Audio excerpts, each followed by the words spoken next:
Good afternoon, everyone, and thank you for joining our today's webinar entitled Building Bridges to the Past, Battles for Historical Memory in Central and Eastern Europe. I'm Hanna Bazhenova, and I am delighted to chair today's discussion. This session is organized by the Eastern Department of the Institute of Central Europe. And the main aim of this webinar is to explore how the Russo-Ukrainian War has influenced the politics of history in Central and Eastern Europe, and what challenges it poses for the memory politics of this region. I would like to let the audience know that a recorded version of this webinar will be available online, and at the same time, I would like to encourage our audience to join the discussion today. Please note that you can submit your questions in real time during the presentations, and at the end of our today's event, we will have a dedicated time to answer your questions. Our webinar is scheduled to last an hour and a half, and I think it will ensure ample opportunity for in-depth discussions, analysis, and also for audience interactions. Now, without further ado, let me introduce our esteemed speakers. Our first speaker is Professor Georgiy Kasianov. He is a head of the Laboratory of International Memory Studies at Curie-Skłodowska University in Lublin, and his research interests concentrate on the politics of history, politics of memory, as well as on nations, terrorism, theories of nation and nationalism, and also issues of Ukrainian history, social, political, and intellectual history. I am pleased to introduce our second speaker, Yurii Latysh, Dr. Yurii Latysh. He is currently a visiting researcher at the European Humanities University in Vilnius. His research interests concentrates on the memory studies, historiography, history of Ukraine, as well as social and Soviet and post-Soviet studies and intellectual history. And our next distinguished speaker is Professor Rasa Čepaitienė from the Lithuanian Institute of History. Her main areas of interest are the cultural heritage studies, collective memory studies, as well as Soviet culture, and of course, post-Soviet transformation. And now let me introduce our last, but certainly not the least speaker, Dr. Przemysław Łukasik. He is an associate professor at the Institute of Journalism and International Relations at the University of the National Education Commission, Krakow. He publishes very intensively on United States history, on US-German relations, as well as on politics of memory. So, the year 2022 was above all the year that returned war to Europe. Russian invasion of Ukraine constituted the greatest threat to the continent's peace and security since the end of the Cold War, leading to profound changes in the global geopolitical order. In fact, last year also showed to all of us that in case of the Russian Federation, history has been transformed from the tool of political manipulation to the basis of expansion and full-scale aggression. President of Russia, Vladimir Putin, as you know, justified a special military operation by the need of denazification and demilitarization of Ukraine. And with this context in mind, I would like to ask Professor Kasianov to elaborate on the meaning of the term denazification that is very often used by the Russian side, and to speak about the reasons of its viability in the Russian ideological field. You have the floor, Professor. Thank you. This term does not have any, I would say, any concrete explanation, and there are many reasons might be suggested behind this. It's might be kind of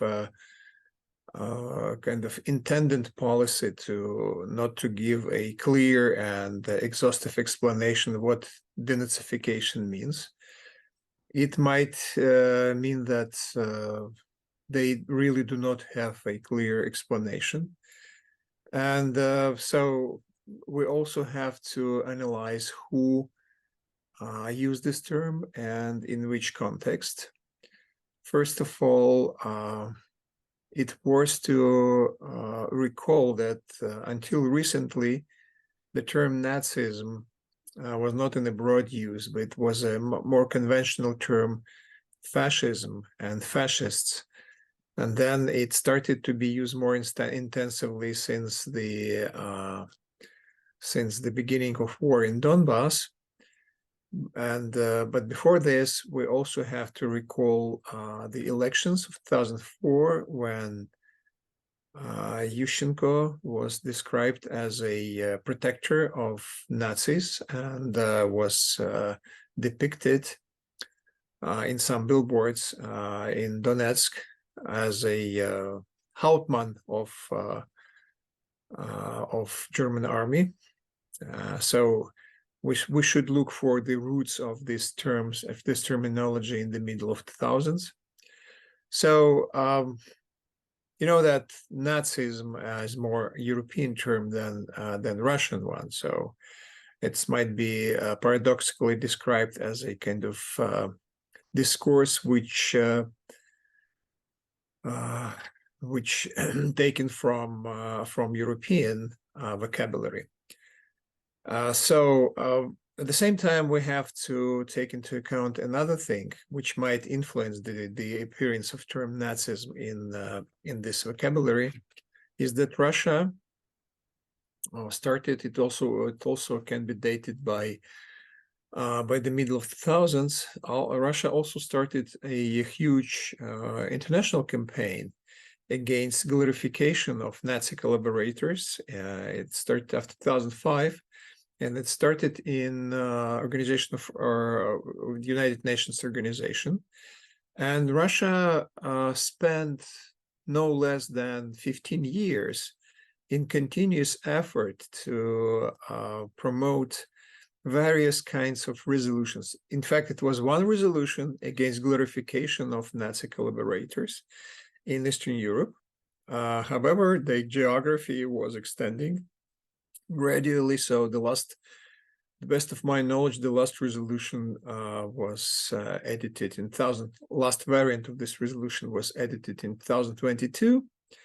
And exactly in this resolution, they were talking about Nazism and about the rehabilitation of Nazism. So this is the broader international context. In the narrower terms, they applied this term to Ukraine, mostly addressing the historical link with the so-called Ukrainian nationalists or Ukrainian nationalist organizations during the Second World War, who collaborated with Nazis at certain periods of their activities, of their existence.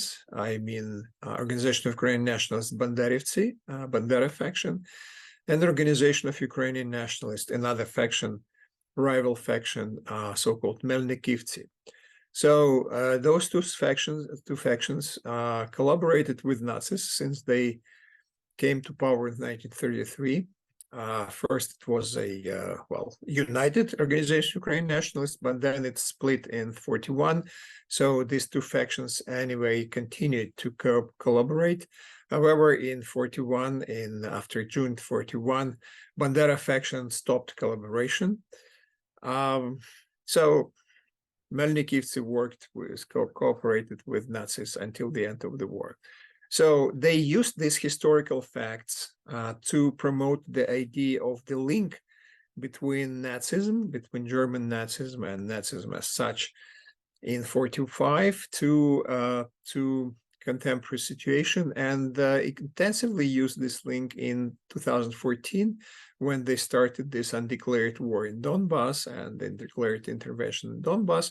So this is also the well, it can be an example of use of historical data. And finally, the third point about this is that they heavily exploited the real existence of Ukrainian neo-Nazis groups in Ukraine, and not just neo-Nazis, but also those who promoted the positive historical image of organization of Ukrainian nationalists. They cannot be described as neo-Nazis, but they definitely belong to the far right.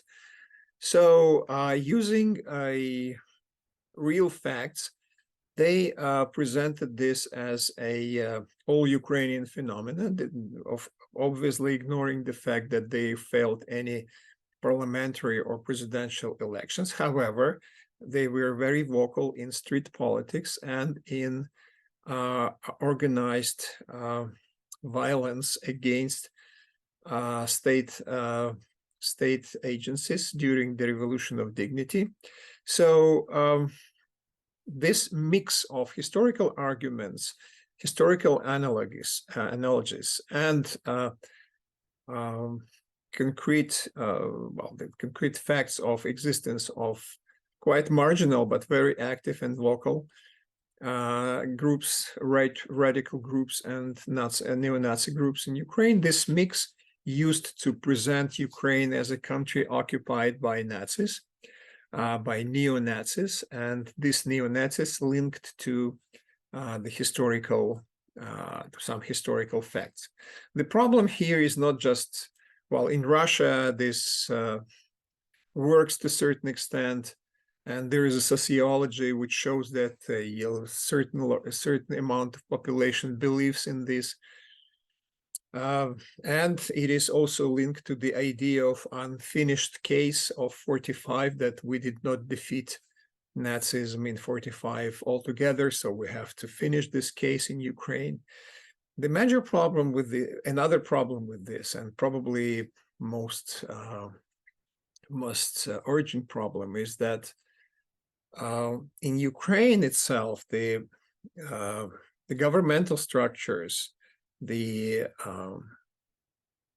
commentators, etc., they just comment it as a Russian myth, and since Russia is aggressor state, so we, well, just discard it altogether without even deconstructing it or criticizing it or presenting data.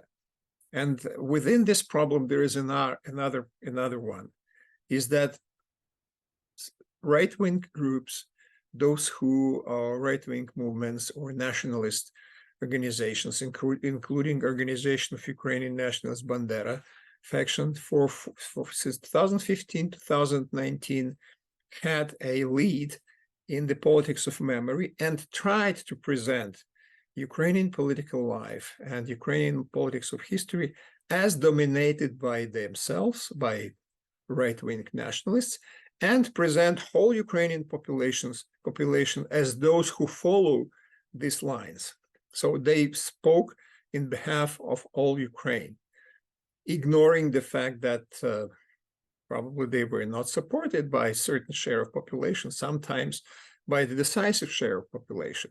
However, their idea that Ukraine supports this nationalist memory narrative, which glorifies Bandera and Banderivtsi and UPA, and therefore Ukraine is pro-Bandera. So that was taken by Putin propaganda gladly to expose Ukraine as Nazi-taken country. And in this case, these two forces, Putin and Ukrainian radical nationalists, are intimately linked in presenting Ukraine as a country taken by the Nazis. So Putin's idea is that we have to denazify Ukraine. However, it's not articulated in concrete terms, as I told it at the very beginning. And so they somehow collaborate in this case.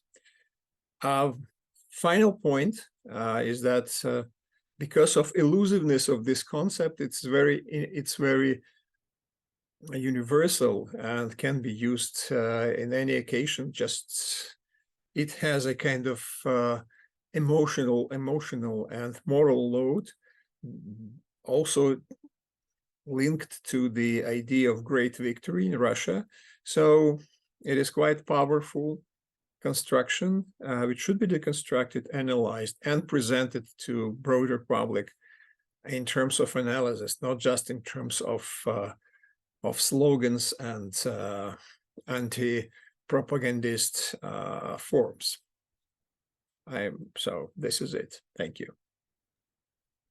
Thank you. I especially liked your final words about it. This is really a very powerful, and you also mentioned about that it is a very understandable construct, not only for the Eastern Europe, but also for the whole Europe. And now we're moving to our second speaker. I would like to ask Dr. Yurii Latysh to shed light on the main tendencies of Ukraine's politics of memory during the ongoing military conflict, during the ongoing war. The floor is yours, Yurii. Thank you, Anna. I think that Anna chose a very symbolic title for our seminar, Burning Bridges. These bridges are already catching fire, and soon it will be burnt bridges.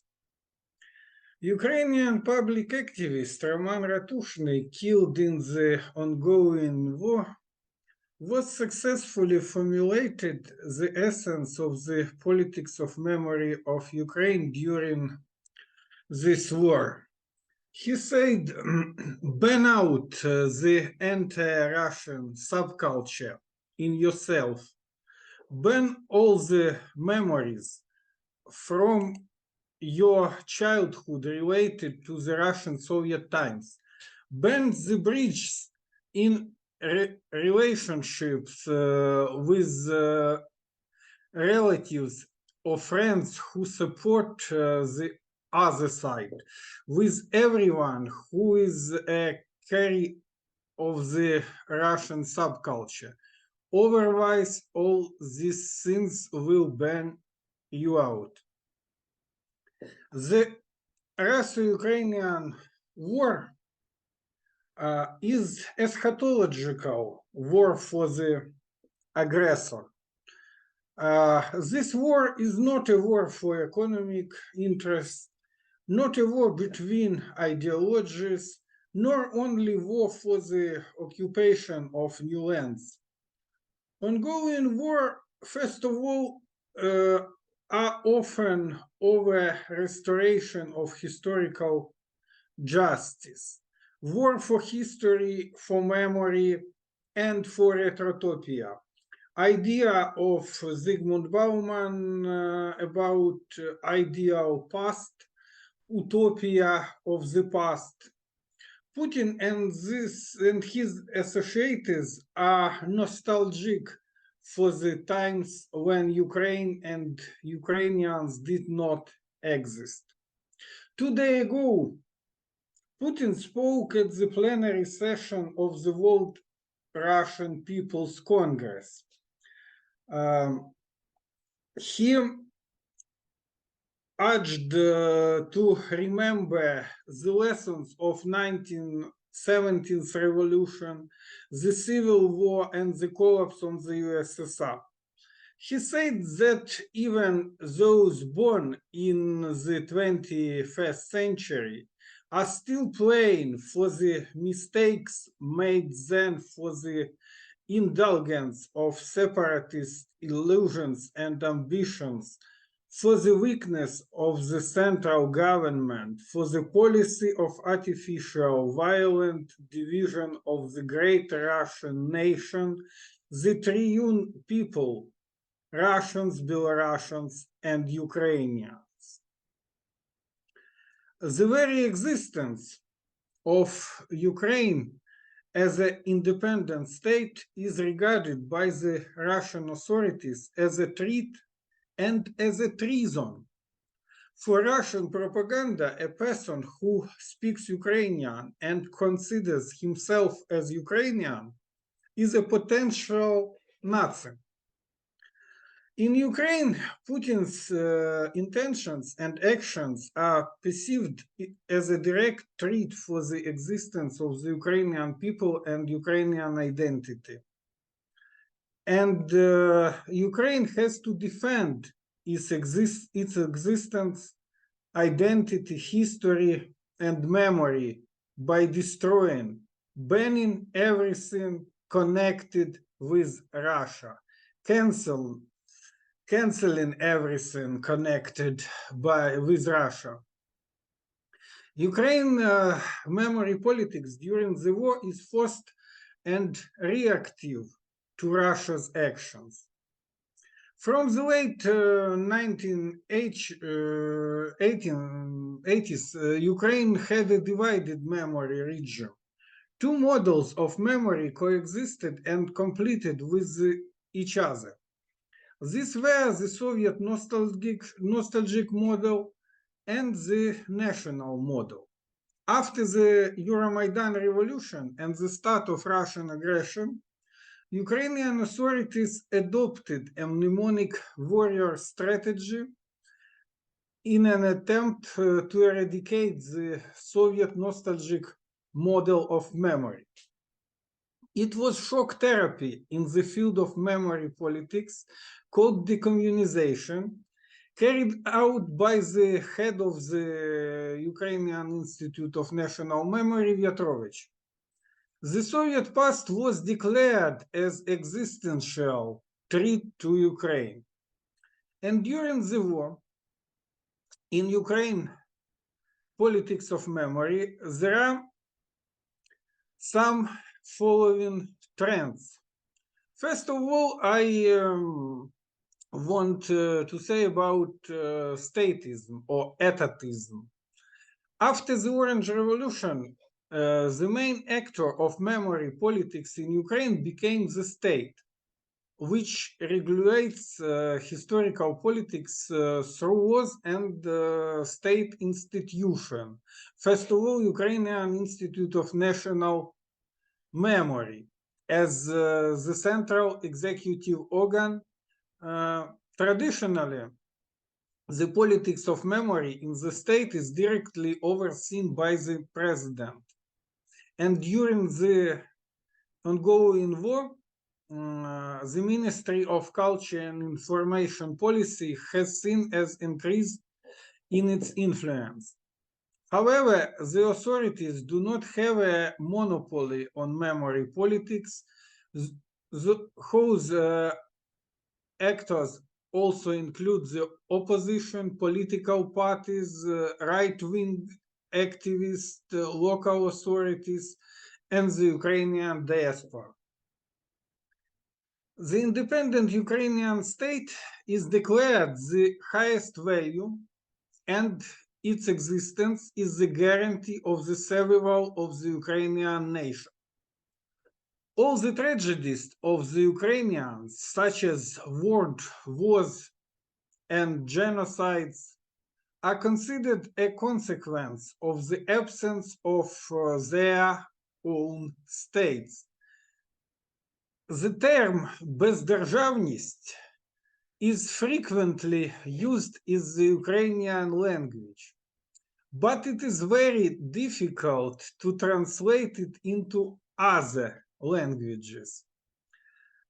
As a defensive response, the concept of the vulnerable nation emerged encompassing language, history, and memory, all of which are constantly threatened by prohibitions and destruction. Consequently, historical politics is seen as an important means of legitimizing the existence of the nation and state, consolidating society, preventing the recurrence of past tragedies, and since 2014, countering Russian humanitarian aggression. During the war, according to sociological poll, 85% of Ukraine's inhabitants have been found to approve state politics in the sphere of historical memory. Historical memory is viewed as an integral part of state security during the war. The securitization of historical memory, which began after Russian aggression in 2014, serves as a means of ensuring the safety of the national historical narrative by delegitimizing or directly criminalizing Soviet and Russian narratives seen as threats to the state and society. In particular, the decommunization laws were presented by the government as a necessity, since the Soviet past was perceived as a threat to Ukraine's independence. During the war, the main component of Ukraine's politics of memory is decolonization. As a continuation of decommunization and spontaneous derussification, which was launched by some local authorities and right-wing activists after the full-scale Russian invasion. Decolonization of memory involves the removal of symbols from the public space, including names and memorial signs that are viewed as markers of Russian imperial policy. Ukraine aims to distance itself from the influence of Russian historiography, of common history, of Russian and Soviet memory model, shape its own national historical narrative, and develop politics of memory connected with the European tradition. The intended outcome of decolonization is to sever the cultural and historical ties between Ukraine and Russia, thereby preventing anyone from considering Ukrainians and Russians as either one nation or brotherly nation. Implementation of the decolonization politics involves several components.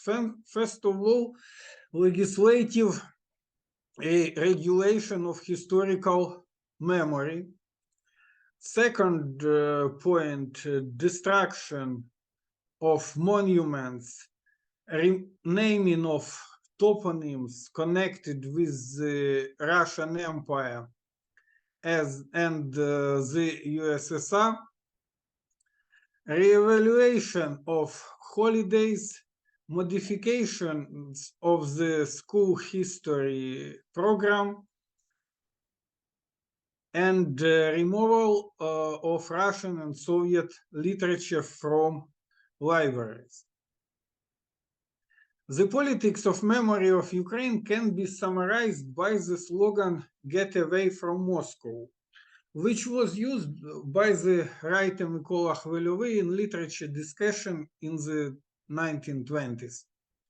The target of such politics is the establishment of a unified vision of the past, the destruction of all historical and cultural ties with Russia, denial and prohibition, potentially even leading to criminal liability of Russian and Soviet historical narratives, and mental mobilization of all Ukrainians around the anti-colonial, anti-communist, conservative, and nationalist historical narrative, linked to the discourse of the thousand-year national liberation struggle against the eternal enemy. The official politics of memory marks Russia as an absolute evil, with which no treaties can be negotiated and no future coexistence is possible. it must only be defeated. The platform for post-war peaceful coexistence with Russia is disappearing. Ukraine's memory politics operate on the premise that only one of the warring states will be survive, or the war will be endless, maybe. Thank you for attention. Thank you, Yurii. Thank you for your detailed and very informative talk.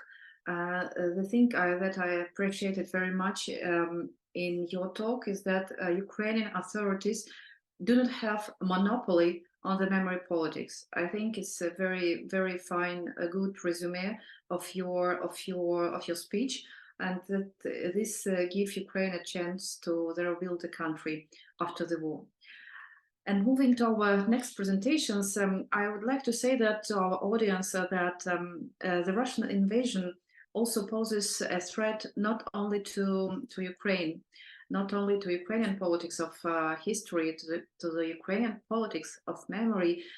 Russian invasion, Russian aggression also poses a huge challenge to the geopolitical strategies and cultures of remembrance of the European Union member states.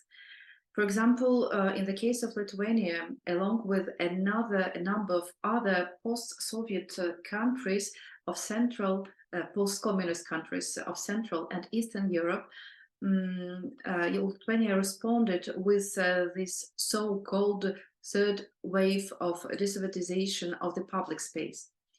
And for example, it is worth noting that this wave did not extend to Germany. And at this point, I would like to turn to Professor Rasa Čepaitienė, as well to Dr. Przemysław Łukasik, to characterize the impact of the military conflict on the Lithuanian and on German politics of memory, as well as on culture of remembrance. I propose to start with Professor Rasa Čepaitienė and then go to Przemysław Łukasik. Thank you.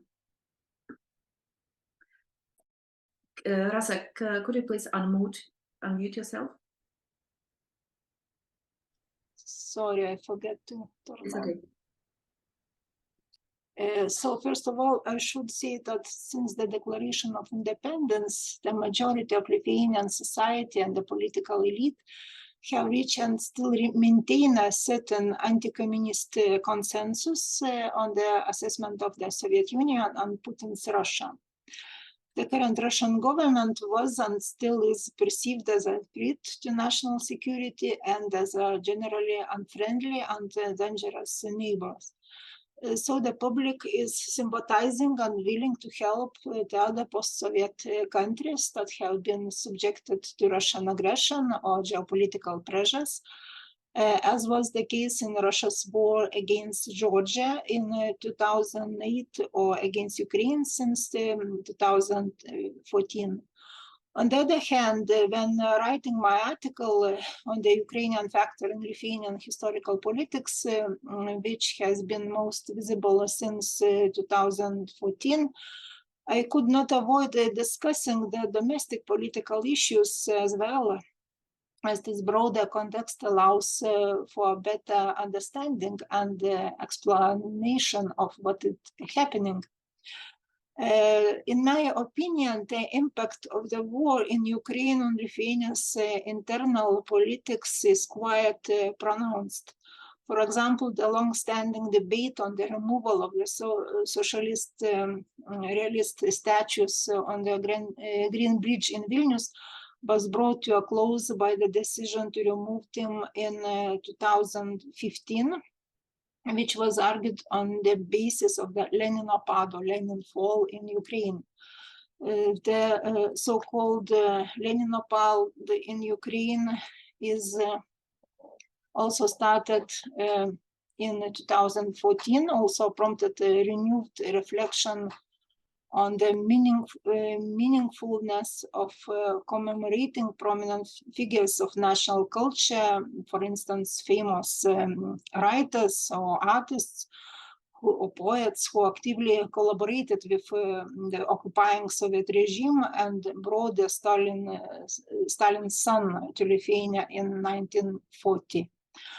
However, this is not now getting around the fact that the three-party coalition governing Lithuania from 2020 and the big media that support it are trying to monopolize the moral discourse on the interpretation of the war that started in February 2022 on the aid to Ukraine. It could even be argued that the aid to Ukraine has been used to divide the country's citizens into the loyal to the ruling regime and those not loyal to it, even though this does not reflect the real situation.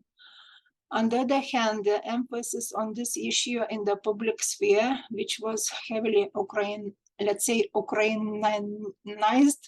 on that occasion, helped to divert citizens' attention away from the mistakes, corruption, or incompetence of the ruling coalition.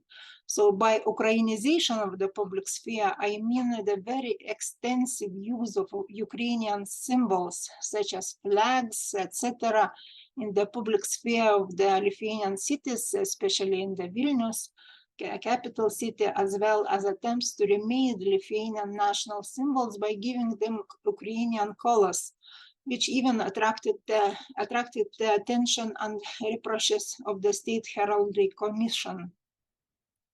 The search for connection to Ukrainian context was especially noticeable on 13 January 2023, when the Freedom Prize, the very honorable prize, which is usually awarded to outstanding freedom fighters, partisans, or dissidents, was handed to Volodymyr Zelensky, president of Ukraine, and for Victoria Chmilytė-Nilsen, the leader of the Lithuanian liberal movement and the speaker of the Seimas.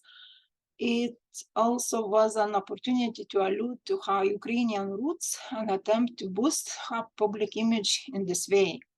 Thus, the drawing parallels between the freedom struggle for Lithuania in the 90s and the ongoing hostilities in Ukraine, the ruling majority attempted to monopolize the memory of the national movement side this epoch and to moral capital of support for Ukraine. So in short, I think that sincere empathy and cold political calculations are intervened in Lithuania regarding the issue of aid to Ukraine. Since a lot of time has passed when my article was written, it is possible to see how many of the observations and conclusions presented in it have been confirmed and how many have not. I would say that my assumption that the Ukraine issue served mainly domestic purposes was confirmed. Currently, the topic of the war in Ukraine is becoming less noticeable in media and in the Lithuanian public sphere. Apparently, this is related to the upcoming three significant elections, which will take place next year for the president and European Parliament in spring and national parliament in autumn. Therefore, politicians and society focus on other topics and problems. On the other hand, one can also talk about natural empathy fatigue, which may also be related to the growing dissatisfaction with the rapidly changing linguistic environment, as Vilnius and other Lithuanian cities have been flooded by many Russian speakers, among whom Ukrainians are becoming less and less noticeable. So that's all for the moment. Thank you. Thank you for a very inspiring presentation and all these examples that are not visible in being here in Poland in Ukraine, but they're really very, very important when we make some conclusions about the war and its influence outside Russia and Ukraine. So can I ask Dr. Przemysław Łukasik to present his thoughts on about the influence of the current war on memory politics in Germany. Hello. First of all, thank you very much for invitation and having me today among such a distinguished scholars. And now answering to the question. I will start maybe first with a description of the general background. Maybe the Russian-Ukrainian war affect the policy of government in Berlin, not only on political and military, not at the political and military dimension, but also pose a challenge to the geopolitical strategy and also to the German culture of remembrance. Of course, the bloody war becomes a catalyst for an internal German debate in which the strategic position of the Russian Federation is being redefined from a stabilizer to a power focused on a revising the international order.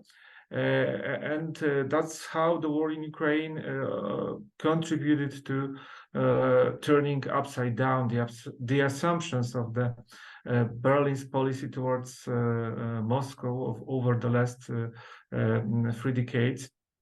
The redefinition that Germany has to make is difficult because it touches the complex of the German-Russian relations that took place during Second World War, but also during the Cold War period. This German approach to Russian was dominated on the one hand by the sense of guilt in connection with the Soviet victims of the German Drang-nach-Osten, but also by the sense of gratitude for peaceful end of the Cold War and the Kremlin's consent to German reunification in 1990 on the other. Of course, because of the war in Ukraine, Germans' perception of the Eastern European countries is changing. Also in historical dimension,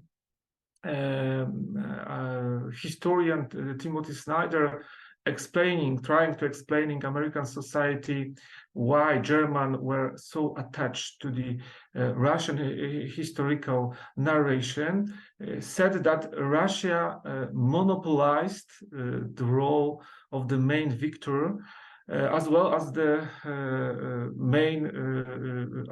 role of the main victim of the World War II. In Russian historical narration, the story omitted, for example, the Molotov-Ribbentrop Pact, which reminded unknown or even taboo for a wider public. In this Russian narration, there was no place for a joint Soviet-German invasion of Poland, and there was no place for the Ukrainians and Belarusians who suffered far greater war casualties than the Russians during the Second World War. Of course, changing in the culture of memory is a long-lasting process, but even now we can see some symptoms of the change, some cracks on the German memory architecture. In the last year, as we remember, German Parliament, Bundestag, recognized the Great Famine in Ukraine, 1932-1933, as a genocide. Also, some names of the German memory institution are renamed. For example, the place where capitulation of the Third Reich was signed in May 1945. The Berlin Karlshorst Museum, before the outbreak of the Russian-Ukrainian War, the name of the institution was Russian-German Museum Berlin Karlshorst, and now it's just Museum Berlin Karlshorst. We can see during even the last 2 years that Germans are more and more offended by Russian propaganda and history falsification attempts. For example, in September in this year, there was a publication of the Russian school book to the high school, which this publication aroused hot-heated debate in Germany. It was a cause of irritation among German historians. Authors of this book are a former advisor of the Vladimir Putin and former Minister of Culture. Second author is director of the Moscow International Relations Institute. And in this book, Germans can read that reunification of Germany in 1990 was act of colonialism. That reunification is called as a process of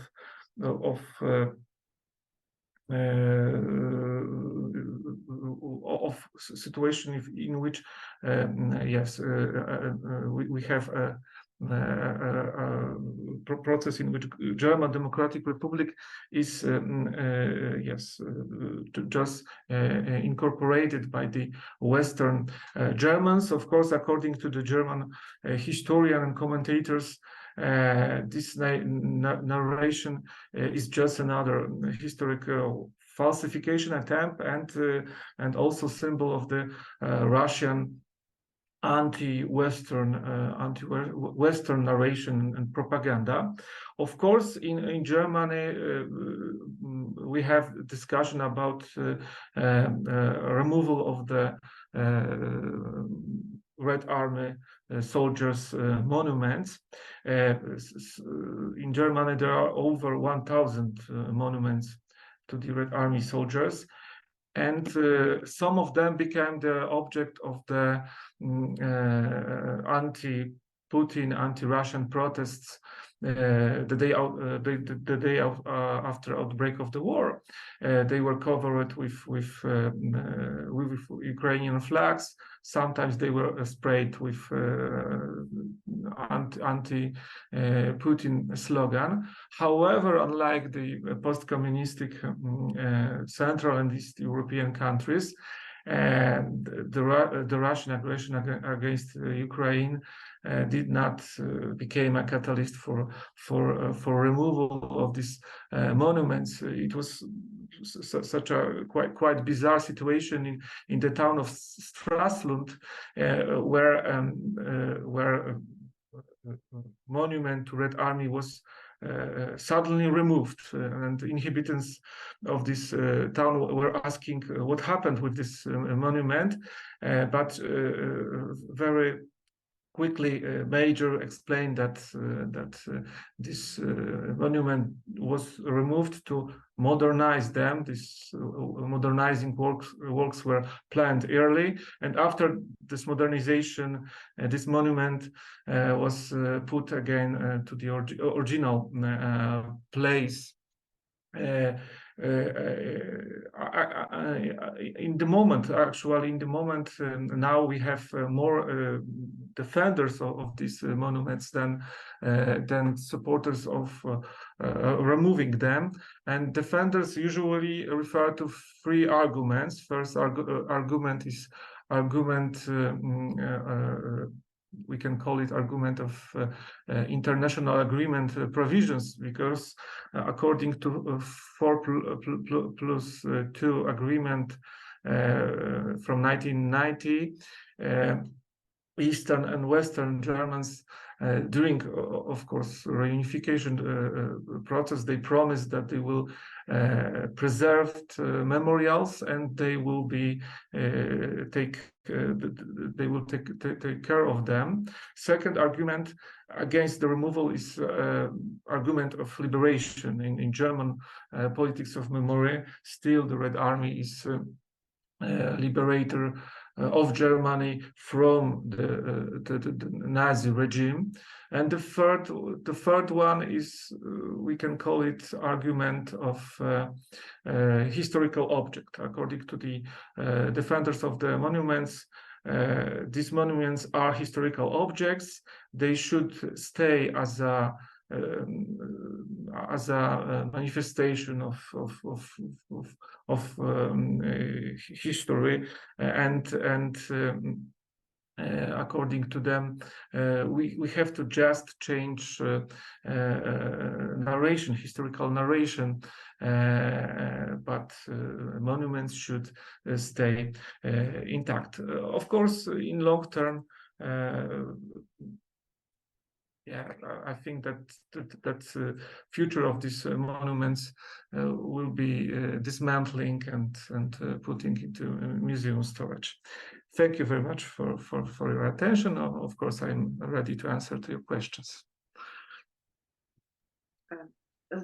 Thank you for your perspective. Thank you for your detailed, at the very end of your talk, these characteristics, why, what is the motivation of the defenders of the monuments. I think it's a really very balanced approach that is really, that doesn't exist in other parts of Central and Eastern Europe. But as you mentioned at the very beginning of your talk, this complex Russian-German relations that were from the times of the Second World War and post-war period, they are still being so. This complexity gives this image of this politics of history a little bit different dimension if we observe it from the perspective of Poland, of Ukraine, or Lithuania.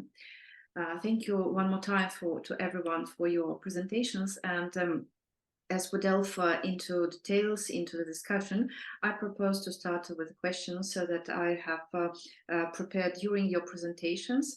I have a question to Professor Kasianov. You, in your presentation, spoke about the consolidation of the past with the past with the present in Russian official discourse.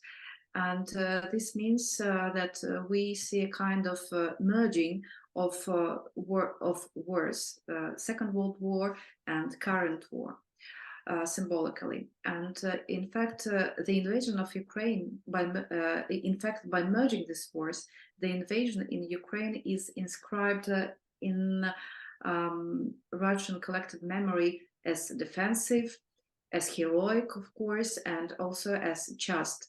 And it is presented also as a continuation of the mythologized or eternal war in Russian culture. What, in your opinion, could be the long-term and the short-term consequences of these war merging? When I when I speak about war merging, of course, I put it in the quote marks. And how, in your opinion, the ongoing military conflict would be remembered in the future?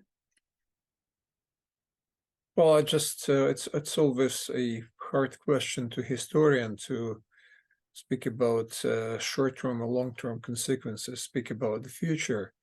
I can only, well, when I analyze what has been done to date, well, how this myth of great victory in Russia turned into militarist myth and the myth of aggression. However, as you rightly pointed out, that they present it as a defense of Russia's interests and Russia from evil West. So the short-term consequences already on the table. So we see that we have occupied territories. Now it's about 17% of Ukrainian territory occupied, and then they are making the changes in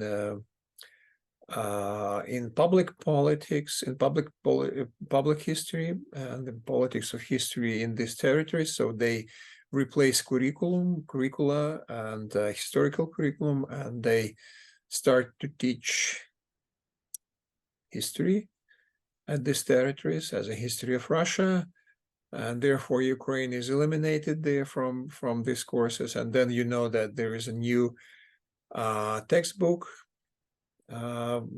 for the last grades, school grades, and well, definitely military operation, so-called special military operation, described there in certain tones. So I cannot predict how it would work, because generally textbooks are not much appreciated by pupils. However, definitely we see the tendency to present this as in a certain manner, and it might have a long-lasting effect on the minds of younger generation. As far as I understand, this were also popular among some part of younger generation in Russia. So there are some volunteers who are going to this war, even from educated layers of population. So how it will be remembered, there is also various forms of commemoration of those who died in this war. For instance, I don't know what is it. It's kind of personalized desks in Russian schools, named after those who served in the special military operation, and they present as heroes. And then there are desks named after them in the schools, and then some pupils who have some certain achievements, they have a right to sit at this desk. So definitely they already started commemorations, and once again they are in a very militant, very militarized manner. So generally the long-lasting effect in education is about 10 years. So you have to teach ordinary pupil for 10 years. So if it will last for 10 years, then we have a generation educated in terms of so-called special military operation, and the generation which grew up during the war. As to the exploitation of myth, well, it's part of official ideology. Moreover, the Great Patriotic War and Great Victory is I would say it's a constitutive myth of Russia. Moreover, at the level of strategic documents, like concept of foreign policy, concept of national security, and constitution of Russia, at the level of these documents, it is fixed that and also criminal code of Russian Federation. So any opposite or alternative versions of the Great Patriotic War and the contemporary war are impossible. So, which means that at the level of public consciousness, this is a dominating discourse, and it would dominate not just in the years when Putin in power, but many years ahead. So it is particularly taking into account isolation and international isolation of Russia. So it is very dangerous, and the prospects are quite bleak in terms of any changes to this myth in the nearest future, which I mean, when I say nearest future, I mean next 10, 15 years. A small remark from my side. You told about the fact that the youth, the war is quite popular among the youth. So the youth, for example, that finishes graduates from schools, yes. Does it mean that they were already prepared? For example, the last 10 years have already prepared the society to the war? Well, generally, let's say, get back again to this idea that education is an individual political project for 10 years for the person who comes to school at 7 or at 6 and then leaves the school at 17 or 18. And then if you look at chronology, so the war in Donbass started 2014. This whole turn to presenting the Second World War or the Great Patriotic War as a unfinished enterprise started before 2014. So I think that it started in 2012, somehow like this. So generally, we have already a generation which was educated in terms of this unfinished case and the outside world which wants to destroy Russia, and so on, so on. So it's hard to say because there is no sociology available, or if it is sociology available, it's not reliable because of certain conditions. So that generally, but well, when I say it's popular, of course, I also do not have sociological data. Just know that some people, some students who have right not to go to war, they go to war, just sometimes from big cities. So that something changed in perceptions and in the outlook. And when this change occurred at the level of outlook, it means that they occurred also at the level of education, and it definitely started before 22 and before 2014. So we have a certain layers of population who grew up in the world where the West and Ukraine are evil forces which should be somehow destroyed. Thank you. Thank you. And my next question will go to you, to Yurii. In your talk, you mentioned about these two models of memory in Ukraine that existed in the country before the war. The first one, as far as I remember, it's national model, and the second one is a Soviet nostalgic model. Can you elaborate on the peculiarities of these models and how each of these models evaluate the key events in the history of Ukraine? And the second question, a short one, you mentioned the poll and sociology, and as Professor Kasianov spoke previously, that can we rely on the sociology that we have? It doesn't matter in Russia or in Ukraine. So what is your perspective? How Ukrainians perceive the politics of memory during the war, and have sociological surveys been conducted on this topic, and can these polls be trusted? So you're welcome. Thank you. Thank you for the questions. First of all, about two memory models. The national model of memory was created first of all by the Ukrainian diaspora, later by intelligentsia, public figures, and former Soviet dissidents. It was not an initiative of the authorities. They shaped the main narratives of the politics of memory that will be implemented after Euromaidan revolution, after 2014. The Soviet nostalgic model in Ukraine did not develop, but drifted towards the Russian Empire model. gradually getting rid of the communist vision and acquiring an imperial vision.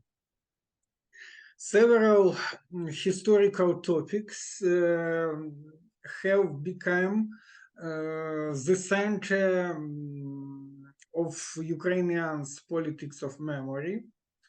All of this topic include tragedies and traumas, mainly of the titular nation. First of all, it's Holodomor, Second World War, but first of all, the Ukrainian nationalist movement during Second World War, the Ukrainian Revolution, 1917-1921, Soviet repressions, and Euromaidan and Russian aggression. What differences between these models? According to Soviet nostalgic model, first of all, Kievan Rus is a common state of the Eastern slaves. According national model, its state named Rus Ukraine is a state created by the mainly Ukrainian people, and Russia stole the name of the people and the history of our state. According to Soviet nostalgic model, Russian Empire and the USSR are states in the development of which Ukrainians played an important role. According to national model, the Russian Empire and USSR are occupation regions on the territory of Ukraine. Main differences between two models is Holodomor and Second World War. Holodomor, according Soviet nostalgic model, is a consequence of crop failure and collectivization errors. According to national model, Holodomor is a genocide, planned genocide of the Ukrainian nation. Soviet nostalgic model describe the part of Second World War as Great Patriotic War. It was the war of Ukrainians for their motherland, because Nazism is an unprecedented evil that unleashed a world war and committed unique crimes, and collaboration with Nazism has not justification. According national model, Nazism and communism are twin brothers. The World War is the result of conspiracy of two dictators. Auschwitz is an imitation of the Gulag, and collaboration to create a Ukrainian state with Nazism is justified. Only Ukrainian insurgent army fought for an independent Ukraine, and Russia, by the Soviet nostalgic model, is a friendly country, is a part of one civilization, and Russians are a brotherly nation, and Ukraine without an alliance with Russia is not viable. according to national model, Russia is eternal enemy. It's horde, murder, and other pejoratives, Russians and other.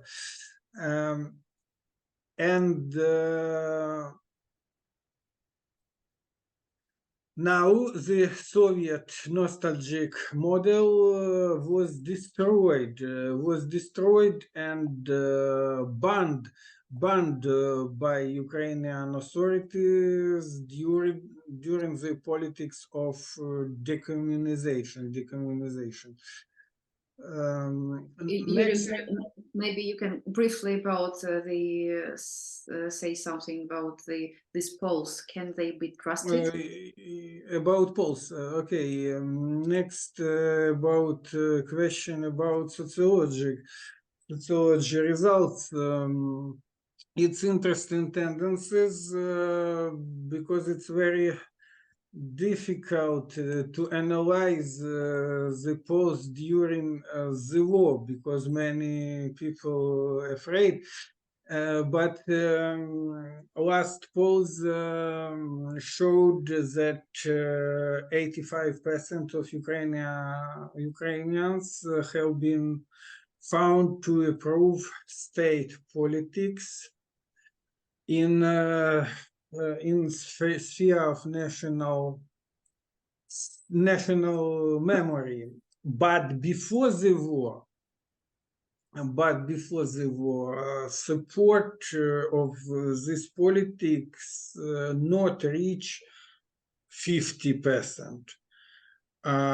After the beginning of the war in full-scale war, in 2022, the attitude of Ukrainians to history has changed, and 72% of respondents support decommunization, and near 60% approve of renaming toponyms associated with Russia Empire, USSR. Before war, only 45% supported decommunization, and only 35% supported renaming of toponyms.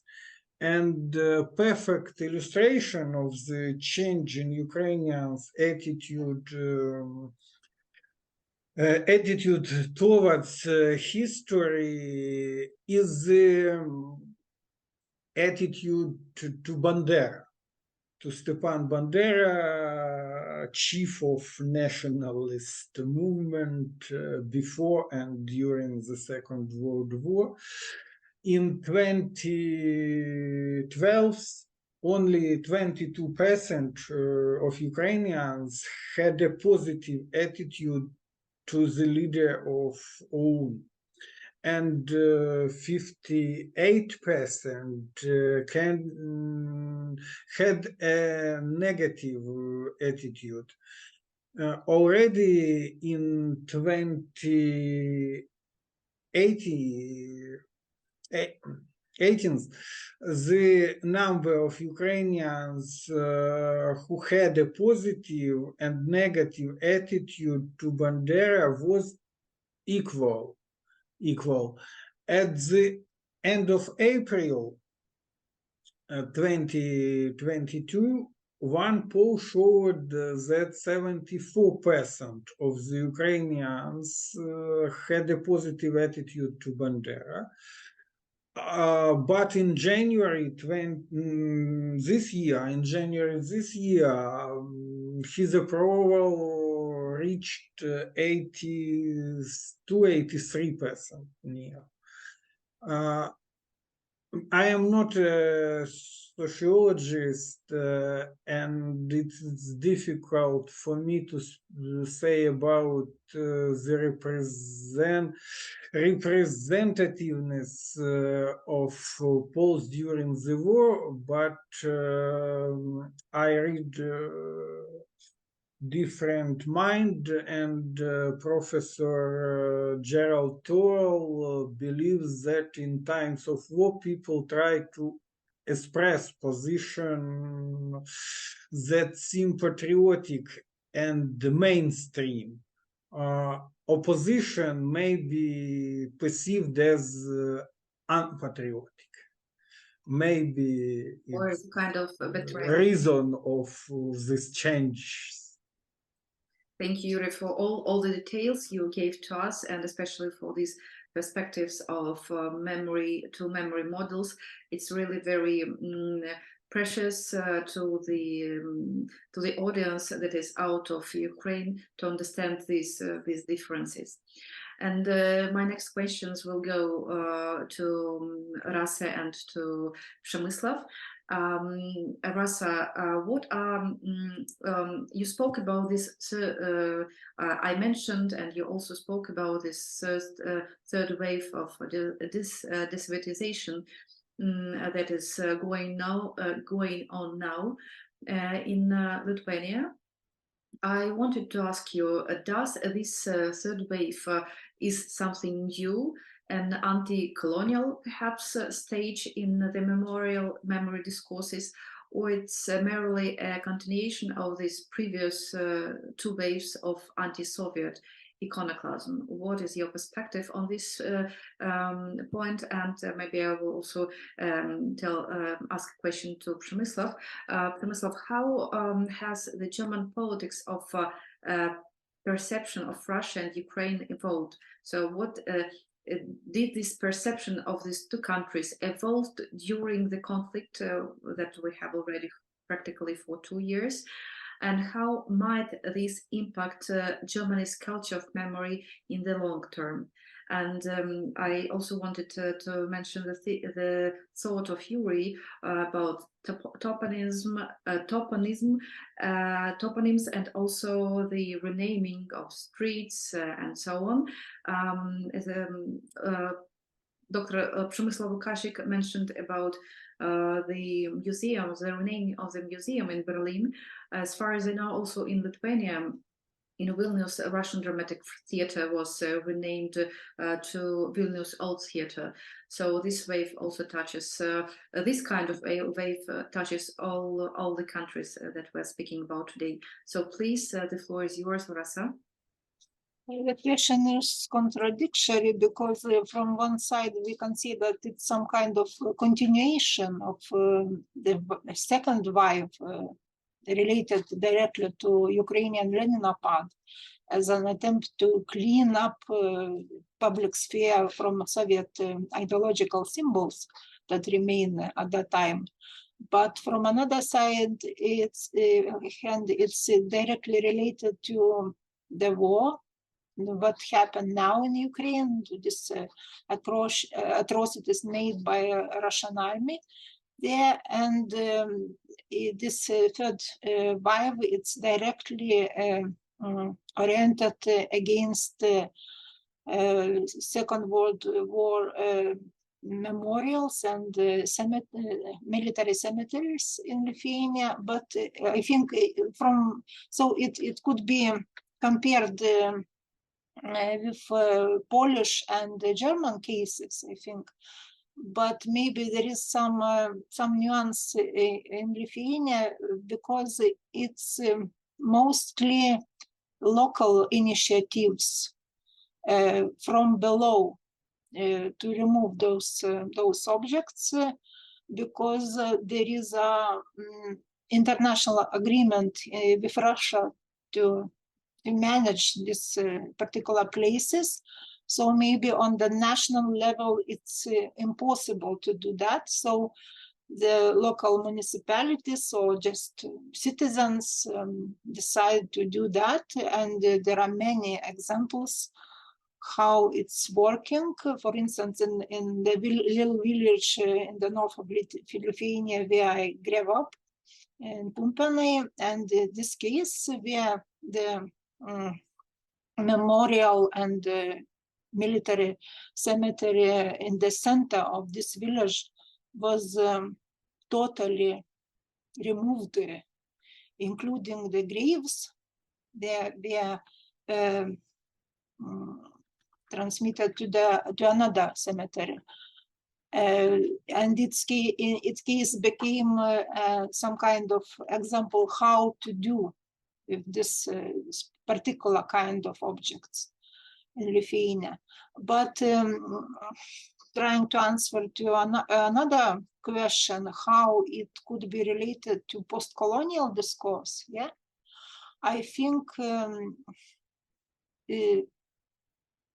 this discourse, it's very actual and very popular in Ukraine and partly in Belarus now, but not actualized in Lithuania at the moment at all, because in Lithuania we have this paradigm of occupation still dominated, and only individual intellectuals and some public figures write or speak about post-colonial perspective, but it's not in the broad public discourse because of this occupation paradigm domination, I think. Thank you, Rasa. And Przemysław, what is your perception, this perception of Russia and Ukraine? Yeah, thank you very much for this question. Of course, yes, about this perception of Russia and Ukraine, from the perspective of the German society, before 2014, Ukraine was a, if I may use such expression, was a faceless country, not as transparent as for example, Baltic countries, like for example, Estonia. The image of Ukraine in German media and in the head of the average German citizen, I think was a mixture of ignorance and mostly negative attitude. Ukraine was presented as a country of crisis with many internal problems, with reform deadlocks, and the turning point was the Euromaidan protests of 2013-2014. In Germany, these events were compared with the fall of the Berlin Wall in 1989. Of course, now, as a result of the war, we have in Germany over 1 million Ukrainian refugees. Almost half of them, according to polls, they plan to stay in Germany after the war. So it's very, of course, important factor, because we have to remember that in German politics of memory, war refugees have very important place, of course, as a result of the Second World War. In turn, of course, before the war, Russia and German relations were very close, which resulted, of course, from historical experience, but also was a result of the economic cooperation. The new reality in which Germany woke up and the world woke up in 2022 is the world in which, on one hand, German society, German political allies want to help Ukraine, and on the other, they are afraid of being drawing into conflict or putting their citizens at risk. In German internal debate, for sure, so-called the Putin Versteher, so Putin sympathizers, where they have been replaced by so-called submissive pacifism attitude, which has its roots in the traditional Easter peace marches of the Cold War era. Sometimes looking at German debate, or you can hear such a opinion that Germany is a country of one intellectual. And this one intellectual is philosopher Jürgen Habermas. And usually he expresses opinions that are shared by the majority of Germans. And according to, of course, to Jürgen Habermas, we cannot let Ukraine to fall, but at the same time we have to fight for compromise, which did not give Russia any territorial gains, but at the same time will help to save Kremlin's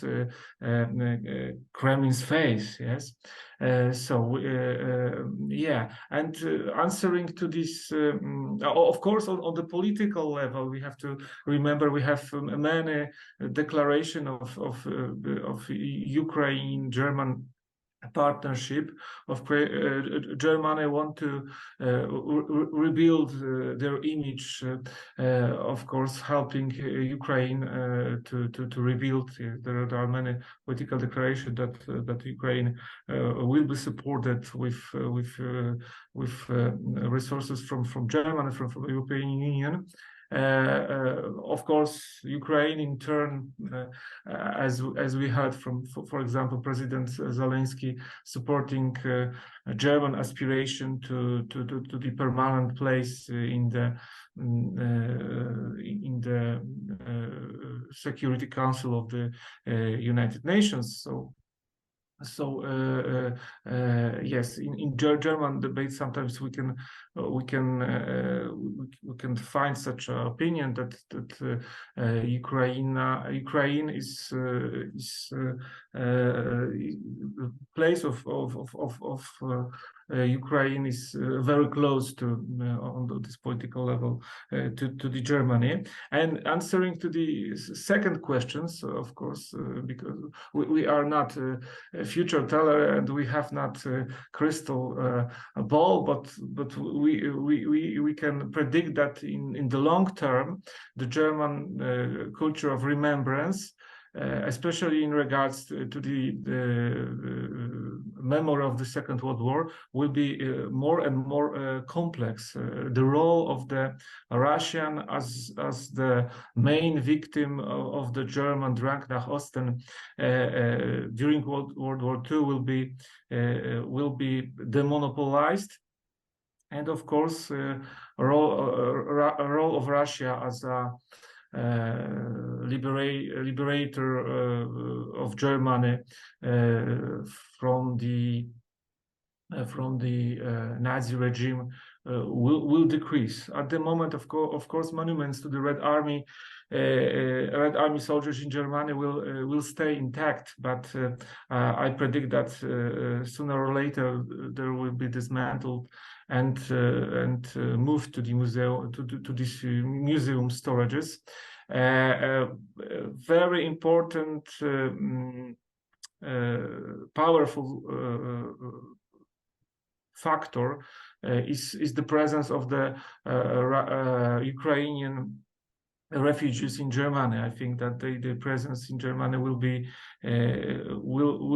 be kind of pressure to incorporate the Ukrainian memory of the war into the German culture of memory. Thank you. Thank you, Przemysław, for your valuable contribution to our discussion, during which we really touched different parts of this problem that we are analyzing today. I know that we are already running out of time, but still, I would like to ask you a final question. And before asking this question, I would like to speak about the book, about the conclusion of the book of the British scholar, Simon Montefiore. The book name has a name, The World, A Family History. And in the conclusion of this book, Montefiore writes that the war in Ukraine marks the end of the exceptional, stable period in human history, in world history. He speaks about this unique 77 years of relative peace between world's great powers, followed the Second World War. And this period, according to him, was divided into two parts. The first part was the Cold War, and the second part was a period around 30 years of American unipotency or American unipolarity. And Montefiore suggests that the Russian invasion represents a return to normality. So, quote, normal disorder has been resumed, or normal disorder has been restored. And he combines the period after the Second World War with the game of chess between two huge players, and the current developments with a multiplayer computer game with many more players wanting to enter the game and with many more combinations. And this normal disorder also brings new perils, new challenges. As all we know, it's the climate change challenge, or the nuclear threat, nuclear war. I would like to use this framework about the normal disorder and to pose the final question to our speakers, and somehow to bind it with the title of our webinar, Burning Bridges to the Past. Do you agree with Montefiore's statement about the normal disorder? And what role do you see for history and historians in this new world order?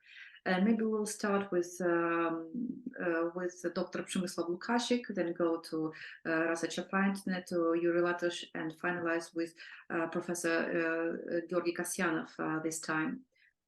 Okay, thank you. Of course, the idea of the end of history was criticized the moment when famous book of Francis Fukuyama was published. The idea of war banished from Europe was an illusion, and of course Russian-Ukrainian war marks the end of the old world order, and when we use geopolitical phrase, the end of the so-called post-Cold War strategic pulse. Yes, and sometimes our times are compared to the Cold War. Yes, among political scientists and geopolitics, very popular is expression Cold War 2.0. So permanent competition for sphere of influences, which may lead to the conflicts, and this reality is very alike to is sometimes compared to the situation of the Europe in 19th century. I think to stress what is new in our situation in nowadays, I think that some problems are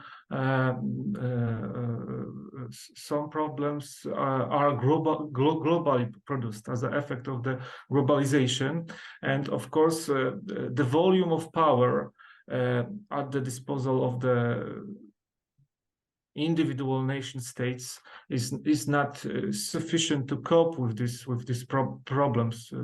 For example, global warming. Yes, yes. So it's something really new. What historian can do with this? What intellectuals can? How can they respond? I think that they should stay professional. as usual, they should be professional, avoiding super optimistic and super pessimistic attitude, to stay realistic.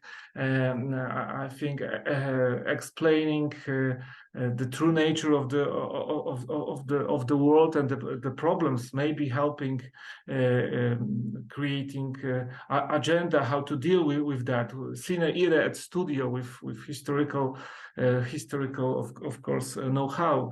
I think that intellectuals would be and are still useful, help to use history as a a kind of toolbox to deal with some problems, referring of course to the historical experience, and of course intellectuals can also motivate. Yes, so understanding of the world, calming down these emotions, being professional, and of course motivate to help to be kind of crossroads sign in this especially in the world where we have so many challenges on our path. Thank you. Thank you, Przemysław. Rasa, what is your perspective and your attitude towards this normal disorder and the role of historians? Yeah, I think the answer to this question depends on how we interpret the reasons for the war in Ukraine. Can it be considered an inevitable and regular step of Putin's personalist dictatorship aimed at strengthening the legitimacy of its regime and consolidating the population of its country in the face of supposed common enemy? But for example, during the Cold War, although Soviet society was consolidated and heavily militarized, it did not turn into a hot conflict. But of course, the question of political legitimation at that time was less actual for Soviet leaders than now. Indeed, in the second half of the 20th century, Europeans got used to the fact that the war was taking place somewhere else, far away, but not at home. Therefore, the current imbalance of geopolitical forces observed not only in the post-Soviet space, but also in the Middle East, etc., may testify to perhaps hitherto unseen significant shifts in the reconfiguration of world powers. What can historians or intellectuals do in this situation? We historians traditionally study the past, not the present or the future. In my opinion, we can to remain maximally alert and critical in the face of all kinds of ideological manipulations, which are now so abundant everywhere. It's the main point, I think. Thank you. Very precious one. Yurii, the floor is yours. Basically, I think this approach is viable, but during the last years, last decades, peace has come to be seen as a natural state. Military spending has been reduced significantly. Society is no longer dominated by a military culture. To kill, to rob a neighbor, to seize his property or his wife is nowadays no longer considered as valor. And war is no longer a guarantee of prosperity. today. Today, war is the normal state of society only for right-wing radicals, for nationalists. In Ukraine, one of the leaders of Party Svoboda, Yurii, named ongoing war is healing or therapeutic war. For right wings, war is a good state of society, only for right wings. But Russia aggression and the policies of right-wing radicals in the world, the so-called Right 10, focused on protecting traditional values, one's unique identity and national interests are destroying today's world rules. And right-wing radical threat is increasing. You see the election result in the Netherlands, for example, and the government coalitions in Italy, in Finland, in Sweden, in Hungary, the growing popularity of right-wing radicals, even in Spain and Portugal, where there have been long-standing right-wing dictatorships, and as a result of success of right-wing, maybe foundation of a series of national fortress, each of which wants a little more security, a little more prosperity, a little more lands at the expense of its neighbors. And the result would be militarization of societies, and money from budget will be spent on tanks, rockets, cyber security, and in Ukraine, in the zone of Arab-Israel conflict, in Taiwan, in Kosovo, maybe